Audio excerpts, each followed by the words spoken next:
A lot of people in the contemporary Western world have heard of the quasi-mythical Canaan. The Bible references this civilization several times, including mention of when God commanded the Israelites to destroy the Canaanites, following the Israeli flight from Egypt. However, the actual history of this civilization doesn't quite match theological sources. For one thing, the Canaanite civilization consisted of a multitude of different peoples from the same ethnic group, but different cultures. The region also had frequently redefined borders, and very few written records remain of Canaan, making it difficult for scholars to research. There are a few different theories about where the origin of the name Canaan came from. The one with the most weight is that the name means land of purple.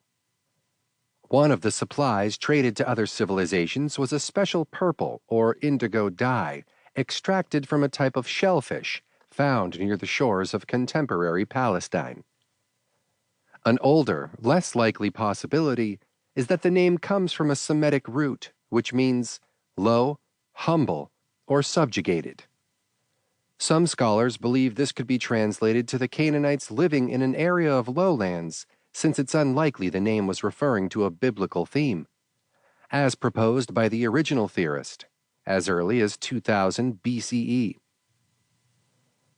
Early Canaan, in this time before the early Bronze Age, 3500 to 2000 BCE, seems to have been settled by nomadic peoples who originated from the east and settled in the region known as the Levant. This Levant covered a large portion of the Near East, Middle East, and Northern Africa. Its area corresponds with contemporary Cyprus, Israel, Iraq, Jordan, Lebanon, Palestine, Syria, and sections of Turkey. Most of the known information about Canaan is actually very recent. A surge of archaeological expeditions and artifacts found during the 20th century CE resulted in a clearer picture of the location and practices of this ancient civilization. Before the discovery of this evidence, scholars believed that Canaan was limited entirely to the Jewish Holy Land, as mentioned in religious documents like the Torah and Bible. The documents and sources discovered by archaeologists were not created by the Canaanites. At this time, scholars have been unable to find any tablets, letters, or forms of writing that can provide a historical record of the civilization or describe its main societal structures.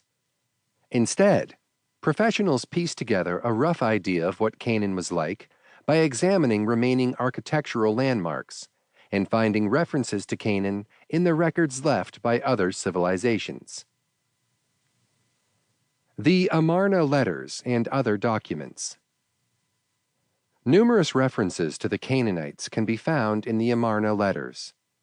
These were documents written to Pharaoh Akhenaten during the 14th century BCE, usually by rulers, governors, and princes from the vassal states of the massive Egyptian empire. Vassal states were kingdoms, provinces, or other groups that had their own form of government, but paid tribute to a larger, more powerful state. The Amarna letters appear as clay tablets on which scribes wrote in cuneiform. Before paper, scribes used fresh clay and wrote with a stylus by carving through the wet material. Tablets which needed to be permanent or were sent to other people were baked to stay firm. Many of these old-fashioned tablets compose the vast majority of the Amarna letters. Some of the references to Canaan included sentences or decrees like this: a letter from Burna Buriash II to Tutankhamun. In the time of Kurigalzu, my ancestor, all the Canaanites wrote here to him, saying, "Come to the border of the country, so we can revolt and be allied with you." My ancestor sent them this reply, saying, "Forget about being allied with me. If you become enemies of the king of Egypt and are allied with anyone else, will I not then come and plunder you?" To keep listening to this audiobook, I've left you a link in the description so you can do it. at no cost thanks to Audible's 30-day free trial.